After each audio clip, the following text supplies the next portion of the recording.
Nablýskané rouby a slušivé obleky nejsou doménou pouze nás dospělých, ale velice vkusně a někdy i roztomile vypadají také na dětech školou povinných. Příkladem za všechny je město Holíšov, které do své plesové sezóny úspěšně začlenilo žákovský bál.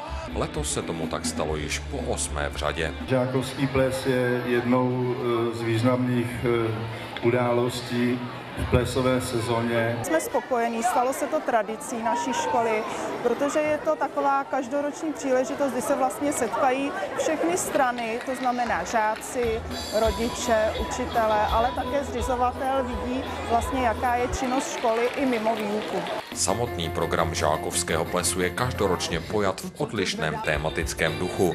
V minulosti to byly například Velikonoce nebo masopust. Letos máme pohádky, že jsme se trošičku hlavně zaměřili na ty děti menší, protože v těch minulých letech vlastně téma vesmír byl spíš takový dospělejší, nebo spíš asi zaujal ty starší, tak jsme se vrátili prostě k těm menším. Každý rok je to, bych řekl, zase o stupínek dál a je to opravdu významný společenský přínos pro město.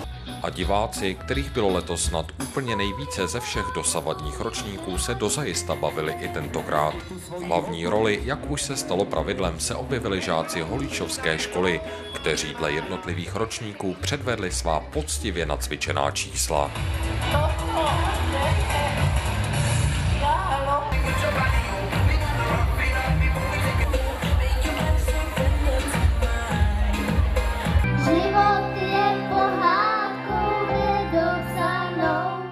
Žákovský ples byl jednou z posledních akcí této sezóny, kterou hostil zdejší kulturní dům.